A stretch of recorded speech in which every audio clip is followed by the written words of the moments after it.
alles und gewinnt alles. Ein Endspiel zu gewinnen ist immer das Sensationellste für einen Spieler.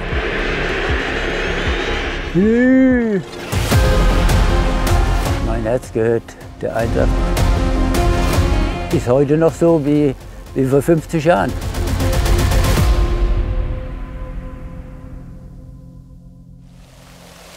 Ein Typ voll zeitloser Beliebtheit, der Willi. Vollblutfußballer und Pokalheld. Jubel bei der Frankfurter Eintracht, Enttäuschung beim 1. FC Kaiserslautern. Pokal zu gewinnen, das entscheidende Spiel, es ist immer noch was anderes und was Schöneres. Heute wie im DFB-Pokalfinale 1981, Willi Neuberger und dieser eine Moment. Der herrliche Führungstreffer durch Willi Neuberger. Gerade noch am Rande des Dropkickes. Nach diesem fulminanten Direktschuss aus gut 26 Metern. Also der war schon ein bisschen schwieriger. Weil ich weiß noch, dass ich fast ein bisschen weit weggestanden habe und gerade noch so hingekommen bin. Und dann wagt Neuberger alles und gewinnt alles. 1:0 also für Eintracht Frankfurt, die klar dominierende Mannschaft. Und 1 Zentimeter oder 2 weiter oben geht er wahrscheinlich 20 Meter übers Tor. Willi Neuberger, zweimal DFB-Pokalsieger und schon mal deutscher Vizemeister im Seniorengolf.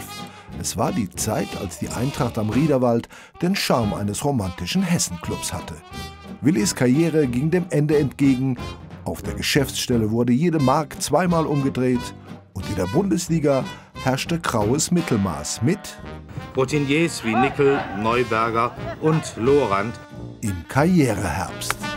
Das weiß wahrscheinlich kein Mensch, dass die Eintracht immer in wichtigen Spielen sehr gut spielt und in der Meisterschaft immer ein bisschen nach hinten hinkt. Aber woher das kommt, weiß wahrscheinlich keiner. Ist heute noch so wie vor 50 Jahren. Und man glaubt es heute noch zu hören. Bei jedem Ballkontakt, auch im Finale von Stuttgart. Mehr Zuneigung im Stadion geht nicht als für Willi. Ja gut, es war ein schönes Gefühl, wenn sie gerufen haben. Ich muss ganz gute Leistungen gebracht haben, sonst hätten sie ja nicht Willi geschrien. Ja? Da hätten sie vielleicht was anderes geschrien. Eintracht, deine Fans. Ich glaube, dass früher nicht so viel gefeiert wurde wie heute nach den Siegen. Es war ruhiger vom Drumherum. Habe ich so das Gefühl. Ich weiß es aber nicht, ob das stimmt. Naja, geht so, Willi. Nee, die Fans waren nicht so verrückt. Jetzt müssen es richtig die Zuschauer und die Fans zur Eintracht halten. Das ist wichtig. Jawohl, es ist auch so. Ein Vorgeschmack auf einen der vermeintlichen Höhepunkte von heute. Ja, Kaiserslautern war, denke ich mal, so ein 70-30 Favorit. Der Tag, an dem die Diva dagegen hält. Wenn du dich da körperlich nicht wehrst, dann stecken die dich in den Sack und zum Schluss haben sie gewonnen, weil die haben alle kräftige Leute im Spiel gehabt. Und dann haben wir sie eigentlich ganz gut im Sack gehabt. Das Nah- oder Fernduell zwischen Briegel und Petzai, den beiden Spielern mit der Nummer 5.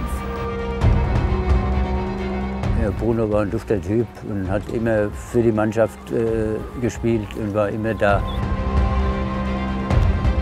Ja, der Briegel hat in dem Spiel keine großen Schäden angerichtet. Und nochmal Anti-Diva, kein Straucheln in der Provinz. Fußballereignis des Jahres. Kommen Sie zum VfB ins Dreisbachstadion. Kommt alle ins Stadion. Ja, gut, das gab es früher öfter mal. Die Oldenburger Kabine. Letzte Anweisungen von Trainer Bonsack. 20.000 Leute warten draußen. Sie warten darauf, nicht wahr, Initiative von euch zu ergreifen. In dem Moment, nicht wahr, wo dieser Funke überspringt, nicht wahr, haben wir die Leute im Rücken. Das ist alles gar nicht so einfach, wenn du dann gegen eine gute Amateurmannschaft spielst und du gehst ein bisschen lässig in das Spiel rein und so, dann kommst du zum Schluss immer oder oft in Schwierigkeiten. Wollen wir hoffen, dass wir alle insgesamt so gesund wieder runtergehen, wie wir hier ins schöne Oldenburg gekommen sind. Für Sie und für uns alle, ja? Gedanken am Teich, Tore, Technik, Triumphe. 2 Minuten später war er zum zweiten Mal geschlagen. Nach einer Steilvorlage Borchers durch, 2:0. Ronny hat in diesem Spiel, ich glaube, eines der besten Spiele in dem Jahr gemacht. Und das war natürlich für so ein Endspiel noch wirklich optimal. Sie nannten ihn Disco-Ronny. Er war ja dann auch schon ein paar Jahre älter geworden und er wurde dann ruhiger. Ich habe den Disco-Ronny nicht mehr so ganz so erlebt. Borchers gefühlvoll zum 2:0. Lebemann Borchers und der asketische Buchmann. So Leute wie Ronny oder so, Ronny Borchers, den hat er besonders ab und zu auf dem Kicker gehabt. Speziell Theater angefangen, um ihn für dieses Endspiel fit zu machen. Und das hat doch ganz gut geklappt. Der schnelle Borchers. Scha, 3:0 für Eintracht Frankfurt. Freude bei Lothar Buchmann, sein erster Pokalsieg. Lothar Buchmann war vom Fachlichen her sehr guter Trainer.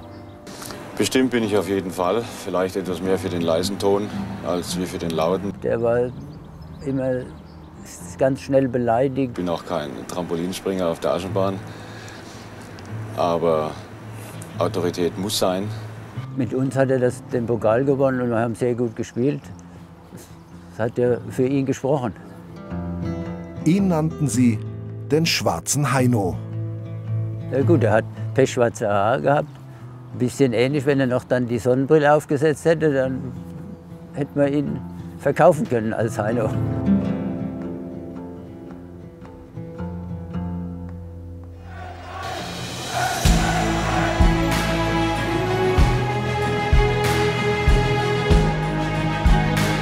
Nach dem 3:1 gegen Kaiserslautern geht eine Ära zu Ende. Grabowski vorher schon, Hölzenbeins letztes Spiel.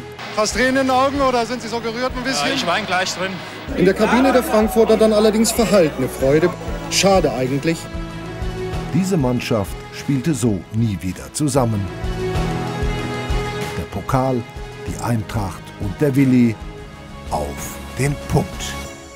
So, Eintracht, macht die Dinger genauso rein, dann gibt's den Pokal.